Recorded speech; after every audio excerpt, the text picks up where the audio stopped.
Hello नमस्कार good morning, मैं कुणाल। आप देख रहे हो न्यूज़ बिहार। वक्त हो चला है बिहार की खबरों को जानने का। चलिए जानते हैं आज की महत्वपूर्ण तमाम बड़ी खबरों को। बिहार में हीट वेव के बीच बदला मौसम का मिजाज, 10 जिलों में बारिश और वज्रपात का अलर्ट। बिहार में भीषण गर्मी के बीच मौसम का मिजाज बदलता नजर आ रहा है। राज्य में तेज हवाओं के साथ बादल छाने से तापमान में कमी आने की संभावना जताई गई है। मौसम विभाग ने 10 जिलों में वज्रपात, मेघ गर्जन का येलो अलर्ट जारी किया है। सीतामढ़ी, शिवहर, मधुबनी के जिलों में कुछ हिस्सों में शनिवार की शाम आंधी के साथ बूंदाबांदी होने के आसार हैं। वहीं कैमूर, रोहतास, औरंगाबाद, गया, नवादा, जमुई, बांका जिले में भी मौसम बिगड़ने की आशंका जताई गई है। पटना मौसम केंद्र की ओर से शनिवार को जारी तत्कालीन अलर्ट के मुताबिक सीतामढ़ी, शिवहर, मधुबनी जिले में 30 से 40 किलोमीटर प्रति घंटे की रफ्तार से हवा चलने की आशंका है। इस दौरान कुछ जगहों पर हल्के से मध्यम दर्जे की बारिश हो सकती है। इससे पूर्व मौसम विभाग ने दक्षिण बिहार में वज्रपात और मेघ गर्जन का येलो अलर्ट जारी किया था। मौसम वैज्ञानिकों के मुताबिक अगले हफ्ते राज्य भर में आसमान में बादलों का साया रहेगा। 9 और 10 अप्रैल को उत्तर बिहार के कुछ जगहों में हल्की बारिश हो सकती है। इस दौरान 10 से 15 किलोमीटर प्रति घंटे की रफ्तार से पछुआ हवा भी चल सकती है। मौसम को सुहाना होने में तापमान में हल्की गिरावट आने की संभावना है। मौसम विभाग ने 9 और 10 अप्रैल को वैशाली, बेगूसराय, दरभंगा, मुजफ्फरपुर, मधुबनी, सीतामढ़ी, शिवहर और पूर्वी एवं पश्चिमी चंपारण जिलों में बूंदाबांदी के आसार जताए हैं। यहां के किसानों को मौसम बिगड़ने से पहले अपनी फसलों को सुरक्षित जगह पर भंडारण करने की अपील की गई है। पीएम मोदी, अमित शाह और नीतीश कुमार की बिहार में दनादन रैलियां और रोड शो। लोकसभा चुनाव 2024 के पहले चरण में बिहार में एनडीए की दनादन रैलियां और रोड शो होने जा रही है। प्रधानमंत्री नरेंद्र मोदी 2 दिन पहले जमुई में लोजपा रामविलास की प्रत्याशी एवं चिराग पासवान की जीजा अरुण भारती के समर्थन में रैली करके इसका आगाज कर दिया। अब पीएम मोदी रविवार 7 मार्च को फिर से नवादा में जनसभा करने जा रहे हैं। इस दौरान मुख्यमंत्री नीतीश कुमार भी उनके साथ मंच साझा करेंगे। इसके बाद सीएम नीतीश गया में 9 अप्रैल को पूर्व सीएम जीतनराम मांझी के समर्थन में रोड शो करेंगे। मांझी हम के टिकट पर एनडीए प्रत्याशी के रूप में गया से चुनावी मैदान में है। नीतीश को 11 अप्रैल को औरंगा में बीजेपी प्रत्याशी सुशील कुमार सिंह के समर्थन में रोड शो का कार्यक्रम करेंगे। इसके अलावा केंद्रीय गृह मंत्री अमित शाह भी बिहार के चुनावी समर में उतरने वाले हैं। शाह की 9 अप्रैल मंगलवार को औरंगाबाद लोकसभा क्षेत्र के अंतर्गत गया जिले में गुरारू बाजार में जनसभा है। पहले चरण में बिहार के 4 लोकसभा सीटों पर चुनाव होने हैं। इनमें गया, औरंगाबाद, जमुई, नवादा शामिल हैं। इन 4 सीटों पर एनडीए एकजुटता का संदेश देते हुए चुनाव प्रचार में एनडीए की पूरी टीम जुटी हुई है। खबरों में आगे बढ़ने से पहले आपसे छोटा सा रिक्वेस्ट है, चैनल को सब्सक्राइब नहीं किए हैं तो चैनल को सब्सक्राइब करके बेल आइकन प्रेस कर दीजिए ताकि खबरों का अपडेट आपको सही समय पर मिलता रहे। चलिए बढ़ते हैं हम अपनी खबरों की तरफ। रक्सौल से दिल्ली जा रही सत्याग्रह एक्सप्रेस में लगी आग, यात्रियों में मची अफरा तफरी। बिहार में ट्रेन में आग लगने की घटना सामने आ रही है। घटना पश्चिमी चंपारण की बताई जा रही है। रक्सौल से दिल्ली जाने वाली सत्याग्रह एक्सप्रेस की एक बोगी में आग लग गई है। इसके बाद बोगी में धुआं उठते देख यात्रियों में अफरा तफरी मच गई।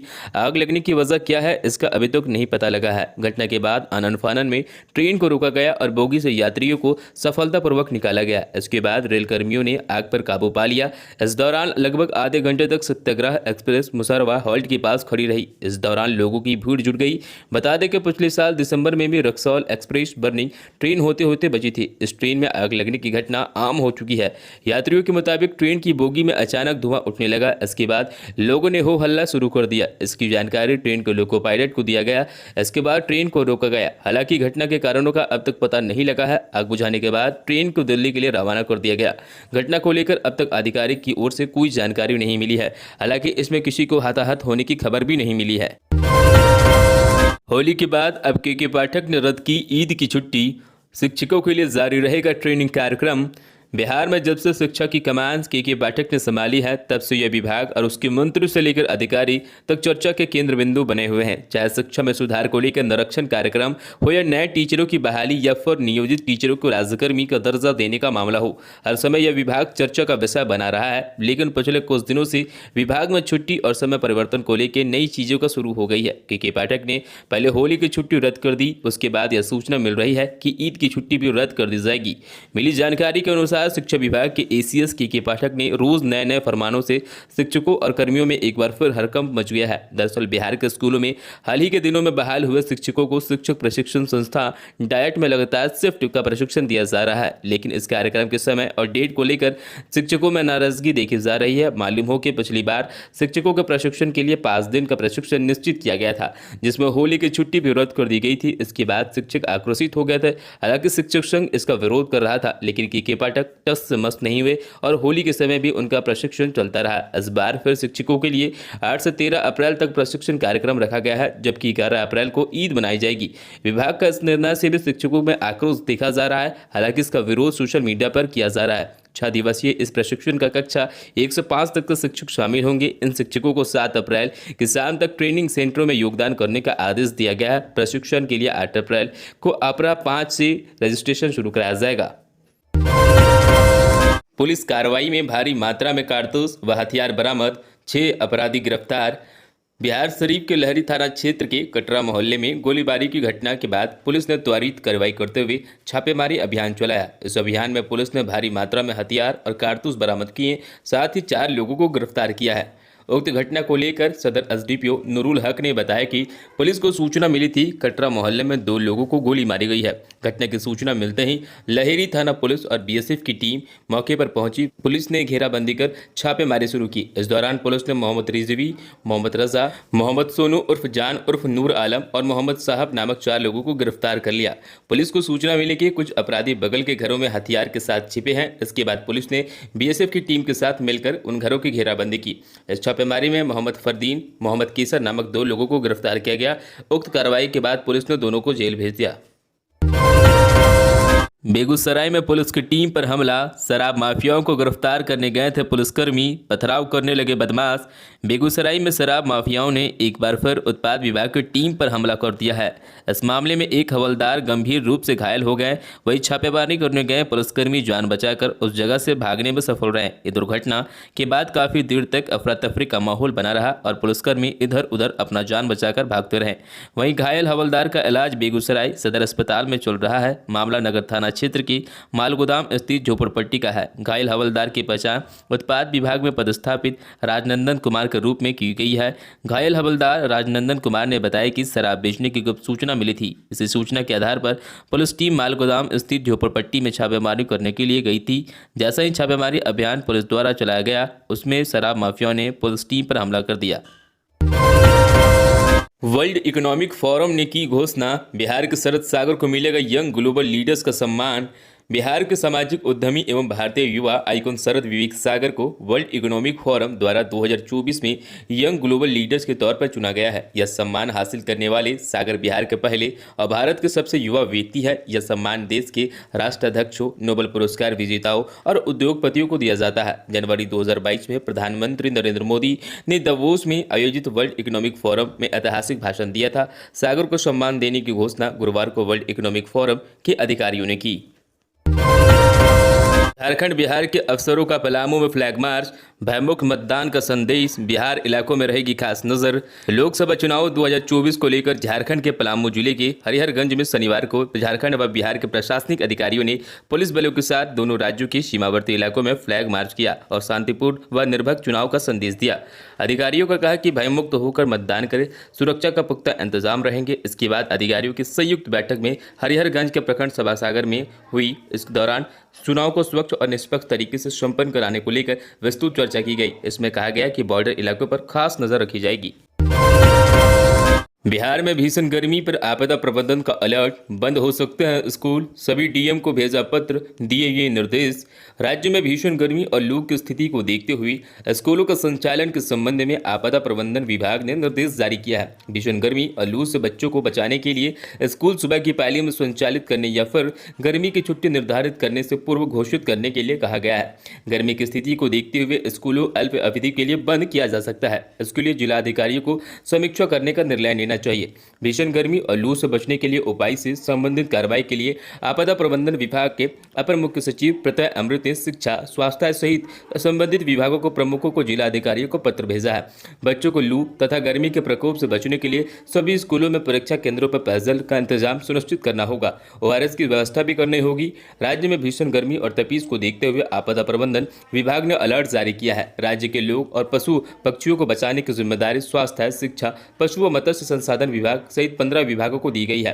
विभागों को कहा गया है कि अपने अपने स्तर से संभावित भीषण गर्मी व लू से निपटने की तैयारी कर ले। खासकर पेयजल संकट से निपटने के लिए संबंधित विभागों को आवश्यक कार्रवाई करने का निर्देश दिया गया है। आपदा प्रबंधन विभाग के अपर मुख्य सचिव प्रत्यय अमृत ने विभागों और जिलों को पत्र भेजा है। जिला स्तर पर जागरूकता अभियान कार्यक्रम के लिए कहा गया है। साथ ही हीट वेव एक्शन प्लान के तहत संबंधित कार्यालय व निकायों से हीट स्ट्रोक से बचने के लिए निर्देश दिया गया है। बिहार के शिक्षकों को के पाठक ने दी खुशखबरी, सैलरी के लिए जारी किए 10 अरब रुपए। बिहार के शिक्षकों के लिए अच्छी खबर है। उनकी सैलरी के लिए इंतजार सरकार ने 10.44 अरब रुपए जारी कर दिए हैं। बिहार लोकसेवा आयोग की शिक्षक नियुक्ति परीक्षा पास कर राज्य के सरकारी स्कूलों में पदस्थापित किए गए शिक्षकों का वेतन भुगतान के लिए 10.44 अरब रुपए जारी कर दिए गए हैं। जारी की गई इस राशि से शिक्षकों को मार्च महीने का वेतन का भुगतान किया जाएगा। बिहार शिक्षा परियोजना के प्रशासकीय पदाधिकारी ने वेतन भुगतान के बाबत सूबे के सभी जिला शिक्षा पदाधिकारी, समग्र शिक्षा अभियान के जिला कार्यक्रम पदाधिकारियों को जरूरी निर्देश दिए गए हैं। बिहार शिक्षा परियोजना के प्रशासकीय पदाधिकारी ने जिला के शिक्षा पदाधिकारियों से कहा है कि वे नवनियुक्त शिक्षकों को नियमानुसार समीक्षा कर जल्द से जल्द उनके वेतन का भुगतान करें और इसकी सूचना कार्यालयों को दें। अधिकारियों को यह भी चेतावनी दी गई है, यदि इसी मामले में किसी भी प्रकार की अनियमितता पाई जाती है तो इसकी सारी जिम्मेवारी संबंधित जिला शिक्षा पदाधिकारी एवं कार्यक्रम पदाधिकारियों की होगी। शिक्षा विभाग ने वेतन भुगतान के लिए यह राशि जिलावार आवंटित की है। इस राशि के लिए दूसरे मद में खर्च नहीं किया जा सकता। के पाठक शिक्षा विभाग ने बिहार लोकसेवा आयोग की शिक्षक नियुक्ति परीक्षा पास कर राज्य के सरकारी स्कूलों में पदस्थापित अध्यापकों को मार्च माह का वेतन जारी कर दिया है। वीआईपी का party symbol ladies purse, Mukesh Sahani भी लड़ेंगे चुनाव, 3 सीटों पर प्रत्याशियों का ऐलान जल्द। विकासशील इंसान पार्टी वीआईपी को लोकसभा चुनाव के लिए चुनाव चिन्ह लेडीज पर्स आवंटित किया गया है। शुक्रवार को पार्टी के राष्ट्रीय प्रवक्ता देवज्योति ने बताया कि वीआईपी 3 लोकसभा क्षेत्रों में अपने चुनाव चिन्ह लेडीज पर्स के माध्यम से मतदाताओं के बीच जाएगी। वहीं बिहार के मुख्य निर्वाचन पदाधिकारी के कार्यालय के आधिकारिक सूत्रों ने बताया कि राष्ट्रीय व राज्य स्तरीय पार्टी को छोड़कर निबंधित दलों के लिए अलग अलग चुनाव चिन्ह आवंटित किए जाते हैं। पिछले चुनाव में निबंधित दल होने के कारण वीआईपी को भिन्न चुनाव चिन्ह आवंटित किया गया था। वीआईपी के राष्ट्रीय प्रवक्ता देवज्योति ने बताया कि गोपालगंज, मोतिहारी व झाजापुर सीटें महागठबंधन के तहत मिलने के बाद इन 3 सीटों के उम्मीदवारों का चयन पार्टी के राष्ट्रीय कार्यकारिणी की बैठक में किया जाएगा। उन्होंने बताया कि इन 3 सीटों में एक सीट पर वीआईपी प्रमुख मुकेश सहनी भी चुनाव में प्रत्याशी होंगे। आपको बता दें कि शुक्रवार को मुकेश सहनी की वीआईपी बिहार महागठबंधन का हिस्सा बन गई थी। शराब माफिया की गाड़ी से पुलिस करते थे गश्त, 60 गार्ड के आरोप में थानेदार सस्पेंड, जाने कैसे हुआ खुलासा। बिहार के वैशाली जिले की महुआ थानेदार पुलिस निरीक्षक इंस्पेक्टर अरविंद पासवान को शराब माफिया से 60 गार्ड के आरोप में निलंबित कर दिया गया है। वैशाली एसपी के अनुशंसा पर तिरहुत रेंज की आईजी शिवदीप पवन राव लांडे को यह कार्रवाई की है। 30 मार्च को थानेदार से 48 घंटे के अंदर वैशाली एसपी के माध्यम से स्पष्टीकरण मांगा गया था। थानेदार के विरुद्ध कार्रवाई के लिए मुख्य निर्वाचन पदाधिकारी से अनुमति मांगी गई थी। पश्चिमी चंपारण के चैतरावा निवासी पुलिस निरीक्षक अरविंद पासवान मुजफ्फरपुर जिले में पानापुर और कुडनी के थानेदार रह चुके हैं। बताया गया है कि महुआ थाने की पुलिस एक छापेमारी में की गई थी। पुलिस जिस गाड़ी पर सवार थी उनसे महुआ के कन्हौली में एक घर में ठोकर मार दी। इसके बाद जमकर हंगामा और बवाल हुआ, जिसके बाद यह मामला सामने आया कि यह गाड़ी शराब माफिया की थी। इसके बाद पुलिस प्रशासन त्वरित कार्रवाई करते हुए थानेदार को सस्पेंड कर दिया। 5 बैठकों में शामिल नहीं हुए कुलपति, शिक्षा विभाग ने फिर बुलाई 7 यूनिवर्सिटी की वीसीओ की मीटिंग। शिक्षा विभाग ने राज्य के 7 विश्वविद्यालयों के कुलपतियों की बैठक 8 अप्रैल को बुलाई है। राजभवन में 20 मार्च को कुलपतियों की हुई बैठक में जिन समस्याओं की ओर से विश्वविद्यालय ने ध्यान आकृष्ट कराया था, उसी संदर्भ में विभाग ने यह बैठक बुलाई है। मालूम हो कि राजभवन में हुई बैठक में मुख्य रूप से कुलपतियों ने विभाग की ओर से विश्वविद्यालयों के बैंक खातों में संचालन पर लगाई रोक से ही हो रही समस्याओं का विस्तार रखा था। शिक्षा विभाग के उप निदेशक दीपक कुमार सिंह ने 7 विश्वविद्यालय के कुलपतियों को उक्त बैठक में संबंधित पत्र शुक्रवार को भेजा है। यह बैठक विभाग के उच्च शिक्षा निदेशक डॉक्टर रेखा कुमार के कक्ष में होगी। कुलपतियों को लिखे पत्र में विभाग ने कहा है, आप लोगों के पत्र माध्यम से राज्यपाल के प्रधान सचिव का ध्यान कई बिंदुओं पर आकृष्ट कराया गया है। उन बिंदुओं पर विचार विमर्श करने के लिए 8 अप्रैल को बैठक आयोजित की गई है। विभाग के पिछले लगातार 5 बैठकों में कुलपति शामिल नहीं हुए हैं। ऐसे में सबकी नजरें 8 अप्रैल पर होगी कि इस बार कुलपति शिक्षा विभाग की बैठक में आते हैं या नहीं।